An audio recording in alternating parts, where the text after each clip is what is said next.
నా జీవితంలో నేను ఎవరికైనా సారీ చెప్పాలంటే మా ఫ్రెండ్స్కే చెప్పాలి. ఎందుకంటే అసలు నేను డిగ్రీ అయిపోయి ఏం చేయాలో తెలియకుండా తిరుగుతున్న రోజుల్లో ఒక టైంలో ఒక రోజు రాత్రి మా ఫ్రెండ్స్ అందరు కలిసి ఇలా మనం అందరం అబ్రాడ్ వెళ్దాంరా అని చెప్పేసి అన్నారు.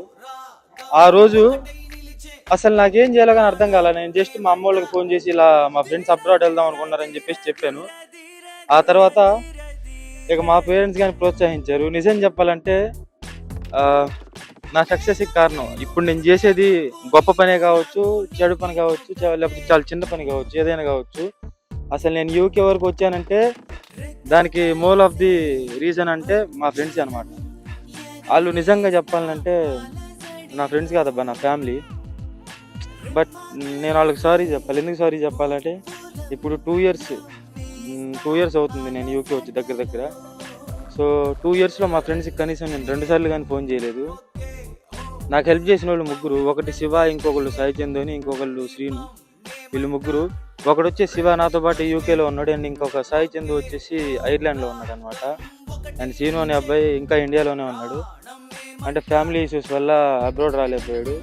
But part of the success family అనేది ఎప్పుడు ఉంటుంది, but mole of the success అనేది మా ఫ్రెండ్స్. అసలు ఏం చేసిందే మా ఫ్రెండ్స్. నాకు ఏది తెలియకుండా, నేను ఏది తోచకుండా తిరుగుతున్న రోజుల్లో నన్ను ఇలా చేయరా అని చెప్పి ప్రోత్సహించింది మా ఫ్రెండ్స్. బట్ ఈరోజు వాళ్ళకి ఫోన్ కానీ చేయలేకపోతున్నాను. సిగ్గుచేటు నాకు ఇది. ఎంత సిగ్గుచేటు అంటే వాళ్ళు అనుకుంటా ఉంటారు వీడికి బాగా అహంకారం ఎక్కువైంది, యూకే పోయి రీల్స్ చేసుకుంటున్నాడు, కనీసం ఫోన్లు కానీ ఎత్తట్లేదు, ఫోన్లు కానీ చేయట్లేదని. ఎందుకు ఎత్తట్లేదు, ఎందుకు చేయట్లేదు అంటే సిచ్యువేషన్ డిమాండ్ చేస్తుంది. ఏంటంటే వాళ్ళు టైం కంటే ఆయన ఫోన్ చేస్తున్నారు, నేను తిరిగి చేయలేకపోతున్నాను రిటర్ను.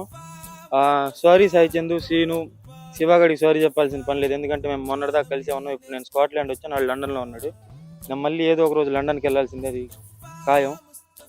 ఇది జస్ట్ టెంపరీ ఇక్కడ స్కాట్లాండ్, బట్ పర్మనెంట్ అనేది లండను. ఆ తర్వాత ఇండియా వెళ్తానేమో. బట్ మా ఫ్రెండ్స్తో అసలు నేను నిజం చెప్పాలంటే ఒక 10 నిమిషాలు కంటిన్యూస్గా నాన్ స్టాప్గా ఒక 10 నిమిషాలు మాట్లాడి ఎన్ని నాళ్ళు అయిందంటే 2 సంవత్సరాల పైన అయింది.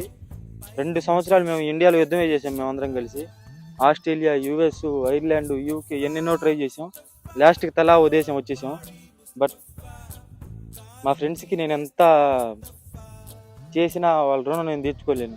ఎందుకంటే ఈరోజు నేను నష్టపోవచ్చు, లాభపడిపోవచ్చు, ఏదైనా చేయొచ్చు. బట్ అన్నిటికి కారణం వాళ్ళే. నిజంగా చెప్పాలంటే వాళ్ళు నా ఫ్రెండ్స్ కాదు, నా ఫ్యామిలీ. నా ఫ్యామిలీగా నన్ను ఎప్పుడు డిసప్పాయింట్ చేయాలి, వాళ్ళు ఎప్పుడు ఎంకరేజ్ చేస్తూనే వచ్చారు. బట్ అన్నిట్లో ఎప్పుడైనా బయటికి పోయినప్పుడు ఖర్చు పెట్టేది మా ఫ్రెండ్స్. కానీ నీకు ఇంత అయింది, నీకు ఇంత పెట్టానని చెప్పేసి ఏ రోజు అనలేదు.